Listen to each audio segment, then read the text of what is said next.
दर्शकगण, श्रोतागण, भाइयों और बहनों, मातृशक्ति को नमन। खास, विशेष, मनमोहक, हमें अच्छा इंसान बनाने वाला, हमें भारतीय संस्कृति से अवगत कराने वाला और हमारे अच्छे अनुभव देने वाला कार्यक्रम में आप सभी का हार्दिक स्वागत है, अभिनंदन है, सत्कार है। गिरते हुए मानवीय मूल्यों को ऊपर उठाना, अवनति से उन्नति की ओर जाना, इस कार्यक्रम के अंदर प्रतिदिन हम ऐसे ऐसे विषयों के साथ में प्रवेश करते हैं जो हमें मानवीय मूल्यों की प्रतिस्थापना के लिए हमें कुछ सूत्र देता है और हमें शिक्षा देता है।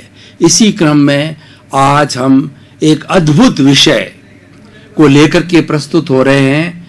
आज का विषय है प्रेम सबसे बड़ा रसायन। दर्शकगण, श्रोतागण, भाई और बहनों, प्रेम का क्या अर्थ होता है? प्रेम का अर्थ होता है सद्भावना, सम्मान, दिल के अंदर किसी को देखकर प्रसन्नता होना, किसी से बातचीत करके प्रसन्नता होना, आह्लाद की अनुभूति होना, आनंद की अनुभूति होना। इसीलिए प्रेम हर व्यक्ति को अपनी ओर खींचता है। प्रेम सम्मान देता है, प्रेम जोड़ता है, प्रेम तोड़ने का काम नहीं करता है। मित्र से मित्र को जोड़ता है, व्यक्ति से व्यक्ति को जोड़ता है। इतना ही नहीं, सृष्टि के हर प्राणी को प्राणी से जोड़ता है। इसीलिए इसको सबसे बड़ा रसायन कहा गया है। रसायन वह वस्तु होती है जिसका हमारे शरीर के अंदर उस वस्तु को हम डाल दें, वो वस्तु हम चख लें तो उसको हमारे भीतर एक रूपांतरण होता है, एक अच्छा परिवर्तन होता है, हमारी सोच अच्छी होती है। प्रेम के लिए कहा गया है कि पोथी पढ़ पढ़ जग मुआ और पंडित भयान कोई, ढाई आखर प्रेम का और पढ़े सो पंडित हो। कितनी बड़ी सुंदर बात कही गई है। आप कितने बड़े विद्वान हो जाओ, कितने ही ग्रंथ कंठस्थ कर लो, कितना ही धारा प्रवाह भाषण दे दो, लेकिन आपके भीतर प्रेम का प्रवाह नहीं है, झरना नहीं है, तो आपका जीवन निरर्थक है। और एक बेचारा बिल्कुल अनपढ़ व्यक्ति, मूढ़ व्यक्ति, जिसको कुछ नहीं आता ज्ञान के बारे में, लेकिन वो प्रेम करना जानता है, तो वो ज्ञानी से बढ़कर होता है। रहीमन धागा प्रेम का और मत तोड़ो छिटकाए, टूटे फिर ना मिले और मिले गांठ पड़ जाए। रहीमदास जी ने कितनी सुंदर बात कही है कि प्रेम रूपी धागे को मत तोड़ो। अगर आपने प्रेम रूपी धागा तोड़ दिया तो इसका जुड़ना बहुत मुश्किल है, और जुड़ेगा तो गांठ लग जाएगी। गांठ एक तरह की ग्रंथि होती है, गांठ एक तरह का शल्य है, और ये शल्य हमारे भीतर अपने आप खाता रहता, अपने आप को हमारे भीतर अशांति पैदा करता है और आनंद को लुप्त करता है।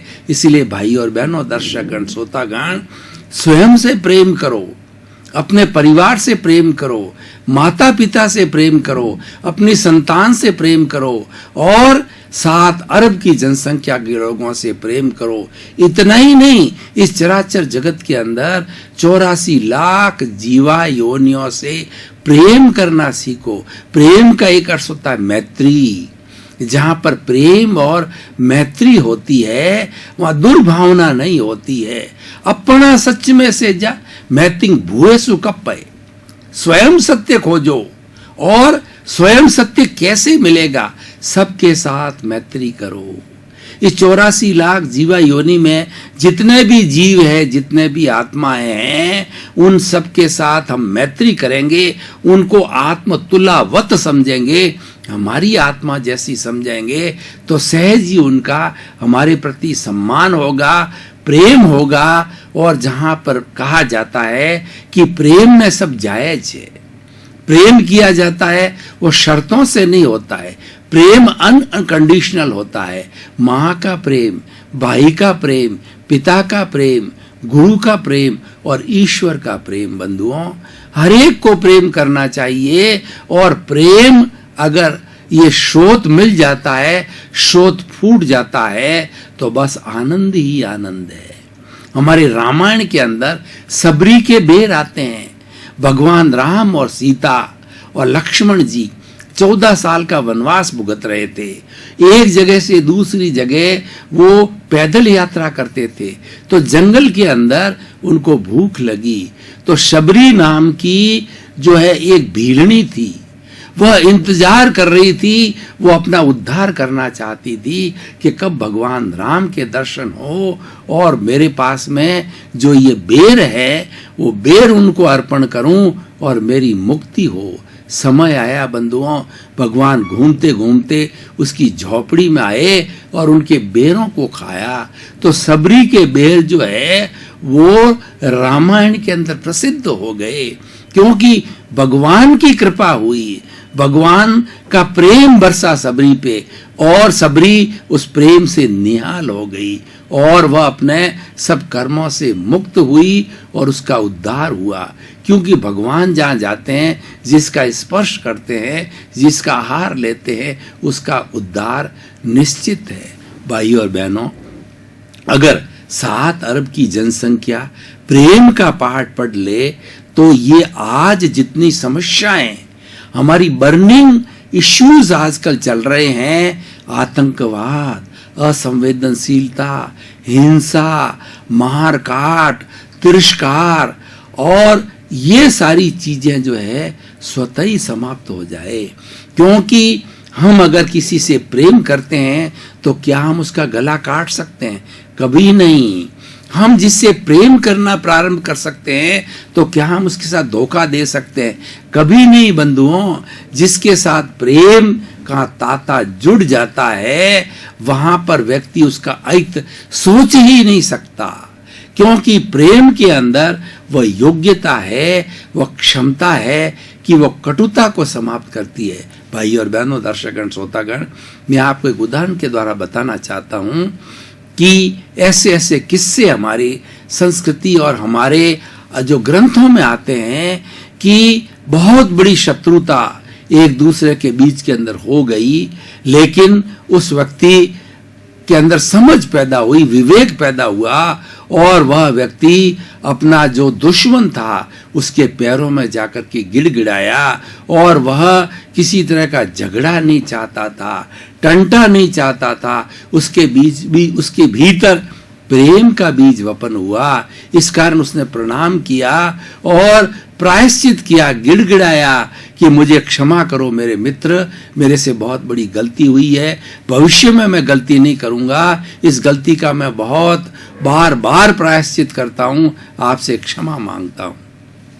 बंधुओं, इस तरीके से प्रायश्चित और इसी तरह से क्षमा याचना करने से बड़ी समस्या समाधान हो सकती है। दूसरे शब्दों में हम कह सकते हैं कि प्रेम सब समस्याओं का समाधान करता है। ऐसा कहा जाता है 100 बीमार एक अनार, यानी एक अनार का जूस या अनार के दाने 100 तरह के बीमारों को दी जाए तो वो सब में काम करता है।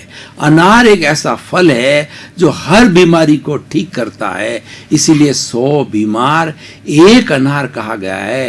ये रामबाण दवा कही जाती है। रामबाण वह दवा होती है जो मरते हुए व्यक्ति को जिंदा कर देती है। तो इसीलिए प्रेम जो है वह एक रामबाण दवा है। प्रेम एक कस्तूरी है, प्रेम एक संजीवनी है। जो संजीवनी जो बूटी होती है वो उसके लिए हमारे रामायण के अंदर कथा आती है कि राम जो लक्ष्मण जी को बाण लग गया था और वो मूर्छित हो गए उसके अंदर युद्ध के अंदर, और बड़े चिंतित हुए राम जी कि अब क्या करें। तब वहां पे एक वैदराज जी आए। वैदराज जी ने कहा कि उस पर्वत के ऊपर जो एक संजीवनी बूटी है वह कोई लेकर के आ जावे, समय बहुत कम है, प्रातः काल होने के पूर्व जो है वो आ जावे तो बाण का जहर लक्ष्मण जी क्या मैं रोकथाम कर सकता हूं, लेकिन प्रातः काल होने के बाद के अंदर ये बाण का विष, क्योंकि विषैला बाण है, इतना फैल जाएगा कि इनको ठीक करना बहुत मुश्किल हो गया। हनुमान जी ने भगवान राम से इजाजत मांगी और वह वो उस पर्वत पर चले गए जहाँ संजीवनी थी, पर उनको सब एक जैसी बूटियां नजर आई। तो उन्होंने कहा कि कौन सी संजीवनी ले जाऊं, मालूम नहीं पड़ रहा था। तो उन्होंने पूरे पूरे पहाड़ को उठा लिया, पहाड़ को, क्योंकि वो महाबली थे। उस पूरे पहाड़ को, उस पहाड़ देवता से प्रार्थना करके कि भैया लक्ष्मण को जिंदा करना है, और मैं आपसे अनुनय विनय करता हूँ, मैं आपकी अशातना करता हूँ। उनसे परमिशन लेकर के पहाड़ को जड़ से उखाड़ करके वो बैद जी के पास ले गए, और बैद जी ने उससे संजीवनी उसमें से ढूंढ करके और उस संजीवनी बूटी का रस पिलाया लक्ष्मण जी को। लक्ष्मण जी जिंदा हुए। तो भाइयों, प्रेम एक संजीवनी है। अगर आपके परिवार के अंदर किसी भी प्रकार की कटुता है किसी सदस्य, तो उस सदस्य से भीतर प्रेम करना प्रारंभ कर दो, वह कटुता घुल जाएगी। क्योंकि प्रेम ऐसा रसायन है जो कटुता को घोलता है।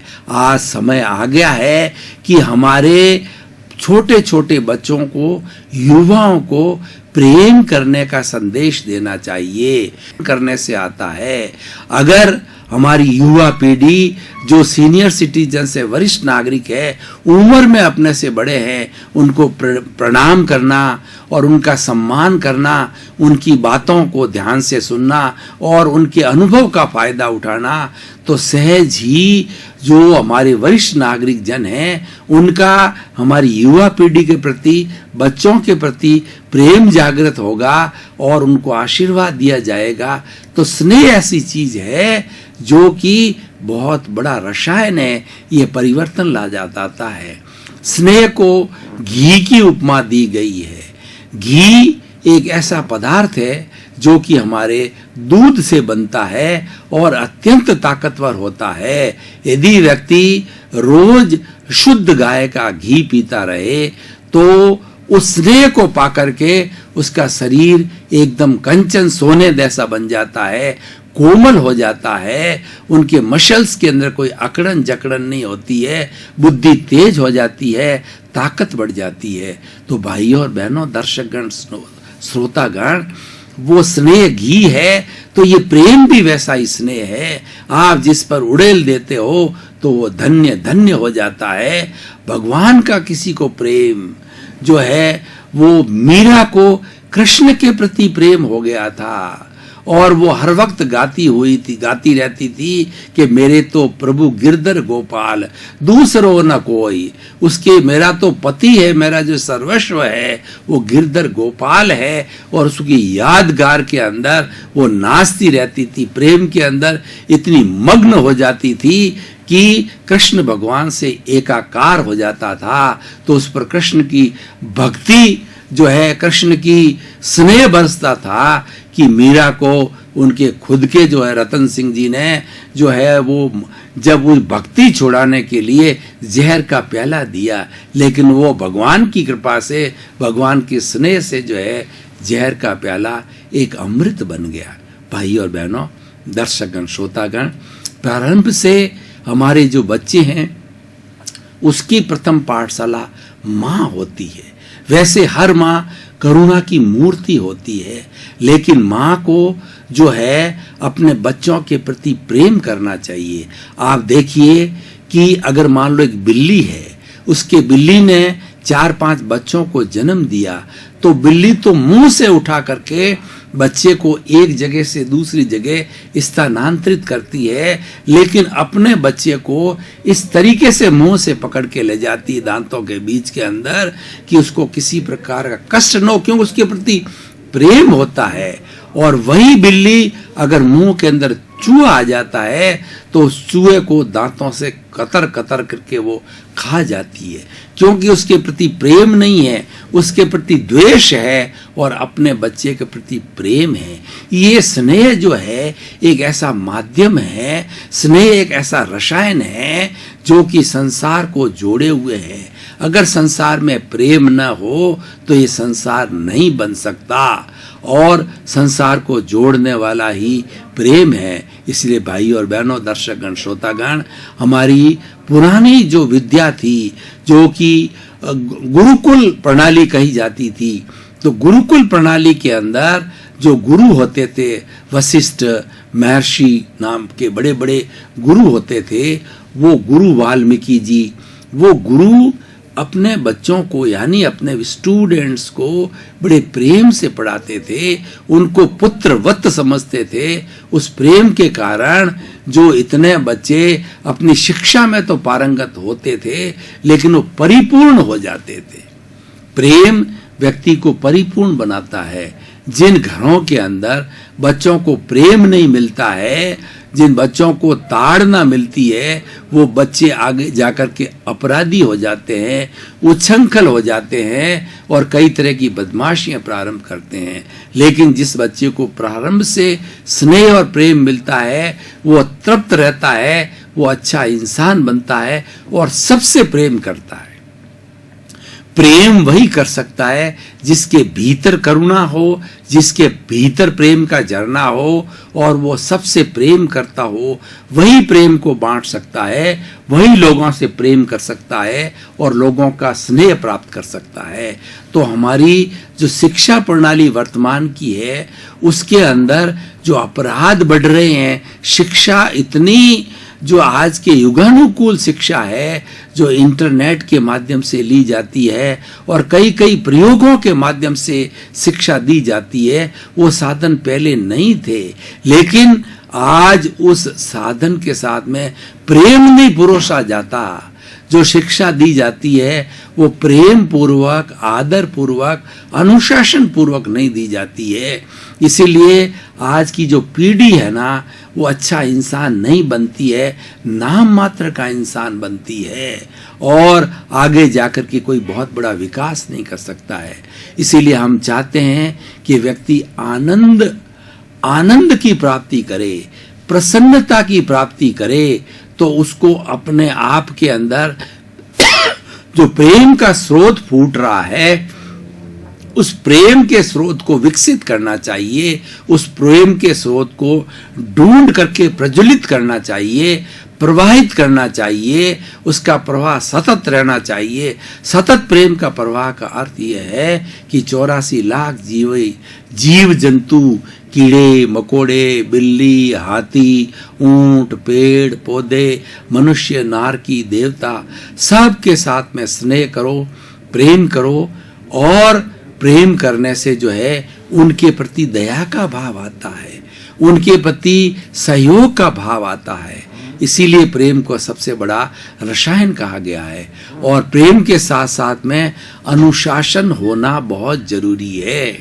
प्रेम तभी टिकता है जबकि अनुशासन हो। अगर एक माता पिता अपने पुत्र के साथ के अंदर मोहवश प्रेम करते हैं, उस पर अंकुश नहीं लगाते हैं, तो आगे जाकर के वो बच्चा उदंड हो जाता है, वह कंट्रोल के बाहर चला जाता है और हो सकता है कि धीरे धीरे नटखट बन जाए, अपराधी बन जाए।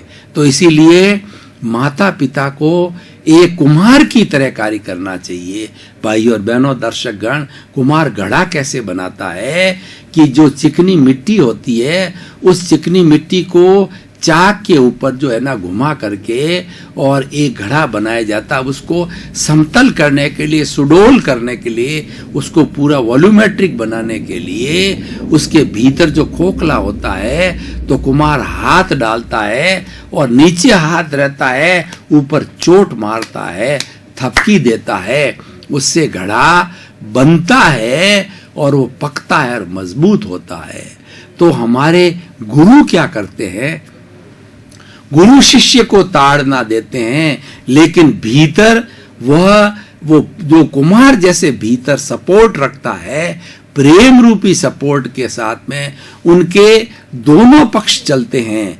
अगर शिष्य ने गलती की है तो उसको ताड़ना देते हैं, अंगुली निर्देश देते हैं, और अच्छा काम करता है तो उसको प्रोत्साहन देते हैं उसको।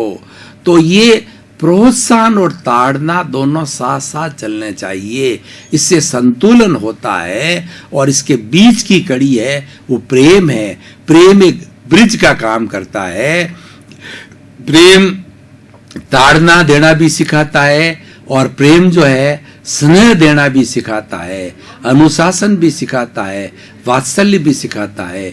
इसलिए भाई और बहनों, दर्शकगण, श्रोतागण, आप बहुत अधिक नहीं कर सकें तो एक प्रेम का फॉर्मूला अपने जीवन के अंदर आप अपना लें तो आप देखेंगे कि सृष्टि के जितने दूसरे गुण हैं वो इस गुण हैं वो प्रेम के साथ के अंदर आकर के एकत्रित हो जाएंगे, आप गुणी हो जाएंगे।